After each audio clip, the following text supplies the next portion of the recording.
Lagyan ng maraming suka yan para hindi umiyak.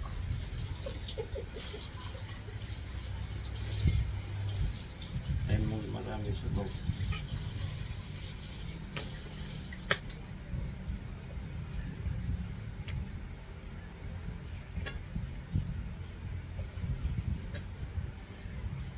Kaya ako nga nagkisilin ako, meron ka doon.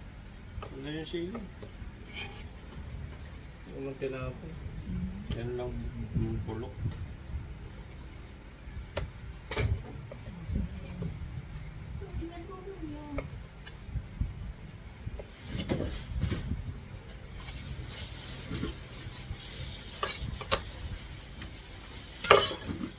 Kani kilo na rin natin. Ha?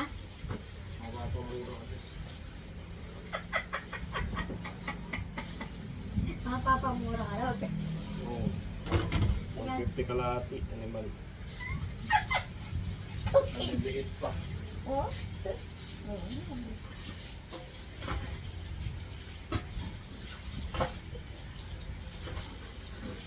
Bugok ka rin. Bugok ka rin. Tawag yan. Nalibasag na. Ang liit pa, ina-harvest na eh. Hindi naahabol sa malaki sa mga sa mahal na ano. Kasi pag talagang maraming na yan, mura na. Baklad daw yung baklad. Pag ito, nagreklamo ko sa naluto ko, hindi ko na pa. Mayaman tayo, kailangan iba-iba ulam. Tatlong klase.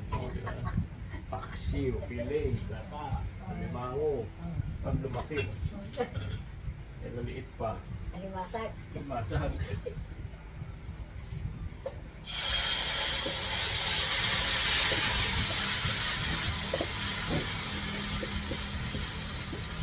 Meron kang magluluto, tapos pipid ka pa lang yan. Meron kang magluluto, tapos pipid ka pa lang.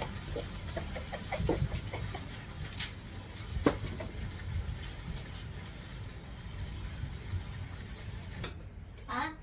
Kaya mo na sila magsitahol hanggang mamatay sa katahol. Kaya na rin. Magsasabay pa no, go?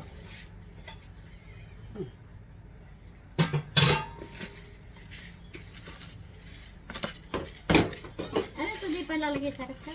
Kaya mo na.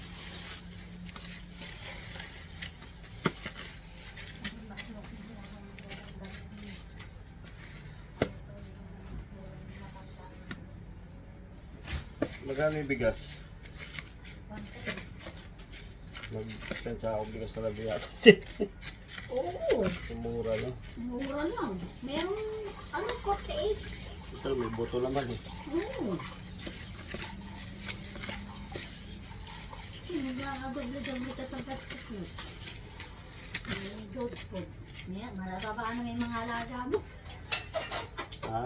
Matataba naman. Hindi na makakayaya at kakupuan.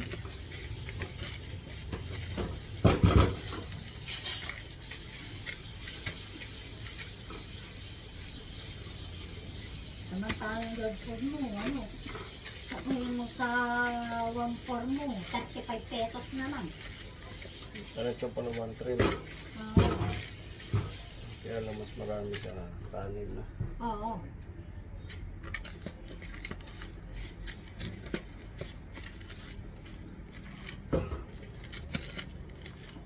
Kung ilang pagkanin, hindi ilang kilo sa saing na dyan.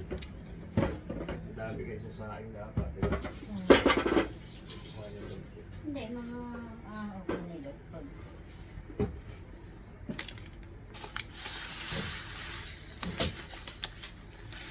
Hindi, imbis na isang tali sinasayang mo, magiging parang magiging isa't kalahati.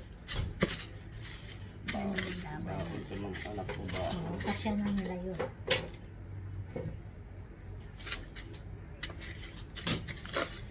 Ganun kalahati.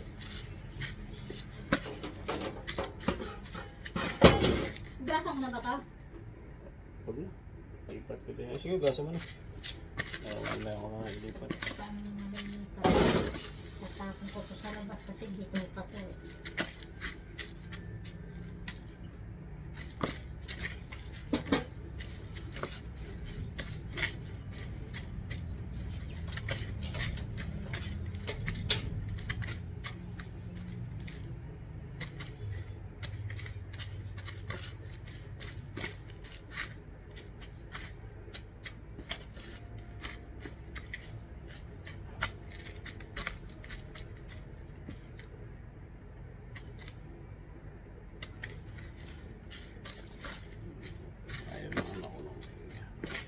kanina. Matigas yun.